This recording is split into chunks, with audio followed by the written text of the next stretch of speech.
আসসালামু আলাইকুম। System academic কেয়ারের পক্ষ থেকে জানাই আন্তরিক সালাম ও শুভেচ্ছা। আমি শুরু করব ষষ্ঠ শ্রেণীর গণিত 2024 সাল নতুন বইয়ের 62 পেজের সমাধান।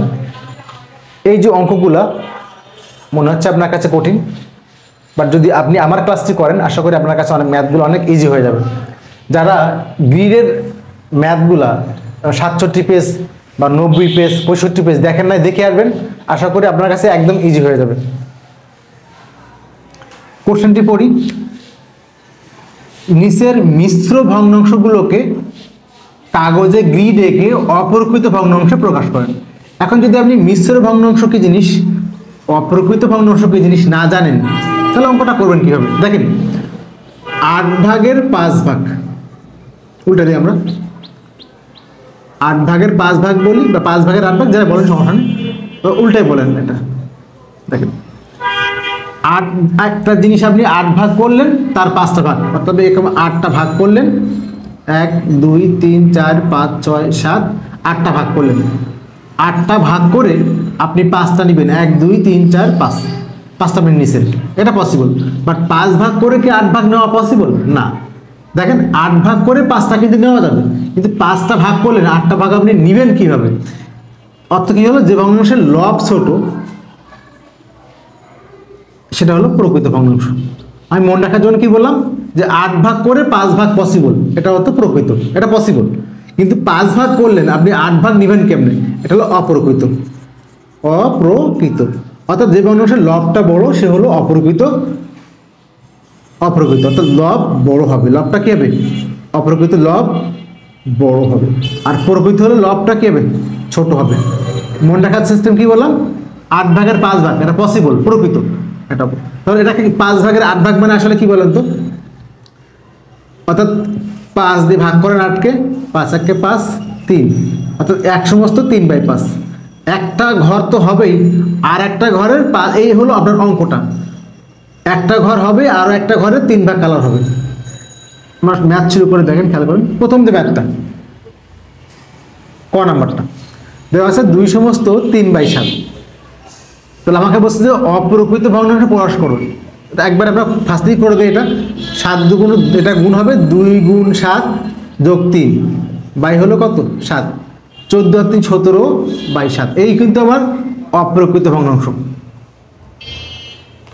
দেখেন লবটা বড়, এই যে অপ্রকৃত মানে লব বড়। এখন আপনি গ্রিড আঁকতে বলছি, গ্রিড আঁকতে বলছি, খুব খেয়াল করবেন। তাহলে নর্মালি আপনার কাছে 7 ভাগের 3 ভাগ মানে কি বলেন তো? আপনি একটা, আমরা হাত দিয়ে খেয়ে দিব, আপনি স্কেল দিয়ে আঁকবেন। 7টা ঘর করেন, 1 2 3 4 5 6টা হয়ে গেল, 7টা। 7টা ঘর করে সেখান থেকে আপনি 3টা ঘরে কালার করবেন। 7টা ঘর করে 3 ঘর কালার করবেন। তাহলে আপনি 7টা ঘর করলেন, ঠিক আছে, এখান থেকে আপনি 3টা ঘর কালার করে দেন। একটা ঘর কালার, 2টা ঘর কালার, 3টা ঘর কালার। আমি গ্রিডগুলো এভাবে বলে দিই, দেখেন আগে এটা ক্লিয়ার করেন। 7টা ঘর করে 3টা কালার করলেন, ঠিক আছে। এই 2টা আসলে আসলো কিভাবে সেটা একটু দেখি। 17/7 মানে এটা কি লেখা যায়? এখানে তো অঙ্ক শেষ, মানে এটুকু শেষ। এই 17/7 এটা কিভাবে আসলো? 17/7, 7 এই যেখানে করা, 2টা হবে পূর্ণ, 2টা কি হবে? পূর্ণ, অর্থাৎ 7 যোগ 7, 2টা 7 হবে। কারণ কি, দেখেন 7 দিয়ে ভাগ করেন 17কে, 7 দুগুণ 14, এই 2টা হবে 7 করে, আর বাকি হবে 3, 7 আর 7 14 আর 3 17 বাই হলো 7। অর্থাৎ 7/7 একবার, 7/7 একবার, 3/7 একবার। এটা করেন না, অঙ্ক তো হয়ে গেছে আপনার। আবার বলি, আমি আবার দেখাই, অঙ্কটা আবার করি। 17/7 আপনি 7 দিয়ে 17কে ভাগ করেন, 7 দুগুণ 14 3, তাহলে কি হলো? 2 সমস্ত, এটা করাস 3 এর 7, তার মানে আপনার কি হলো? 2টা হবে 7 করে, 7 যোগ 7 14 আর 3, নিচে 7 আছে না? তাহলে 7/7, 7/7, 3/7। আপনি এটা গিয়ে রেখে দেন না। 7/7 মানে কি? 7টা ঘর হবে, 1 2 3 4 5 6, 7টা ঘর, 7টাই কালার। আবার 7টা ঘর, 1 2 3 4 5 6, 7টা ঘর, 7টাই কালার, 7টা, ঠিক আছে। এবার হলো 7টা ঘর 3টা কালার, আর জায়গা এখানে নাই। আবার 7টা ঘর করবেন, 1 1 2 3 4 5 6 7, 1 2 3 4 5 6 7 এর 3টা কালার করবেন। দেখেন প্রথম হলো 7 বাই 7 মানে কি 7টা ঘর 7টাই কালার। 7 বাই 7 মানে কি 7টা ঘর 7টাই কালার। 7 বাই 3 মানে কি 7টা ঘর 3টা কালার। 7 বাই 7 মানে 1, 7 বাই 7 মানে 1, আর এখানে 3 বাই 7। দেখেন আমি যোগ করে এই 2 সমস্ত 3 বাই 7। এই হলো যে কোনো অন টু হিসাব, একদম ইজি।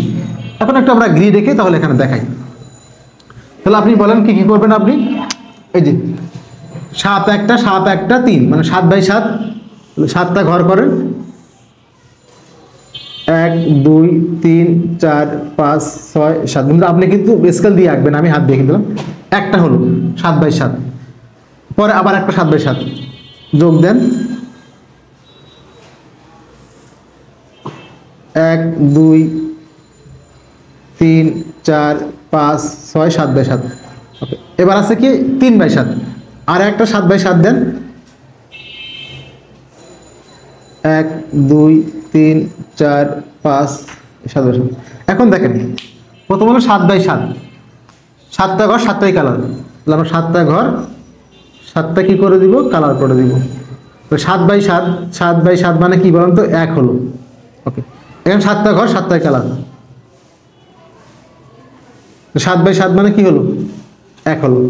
এখন 7টা ঘর 3টা কালার। 7টা ঘর কি হলো 3টা কালার, একটা কালার 2টা কালার 3টা কালার। 7 এটা হলো 3 বাই 7। তাহলে আমি কি বললাম আপনাকে, কি বললাম বলেন তো আপনাকে, আপনি জাস্ট এটা একে দিয়ে কালার করে দেন। 7টা ঘর 7টাই কালার, 7টা ঘর 7টাই কালার, 7টা ঘর 3টা কালার। এই হলো আপনাদের প্রথম কোশ্চেনের অ্যান্সারটি। আশা করি বুঝতে পারছেন। সিস্টেম একাডেমিক কেয়ারের পক্ষ থেকে আন্তরিক সালাম জানিয়ে শেষ করলাম আজকের মতো ক্লাস। আল্লাহ হাফেজ।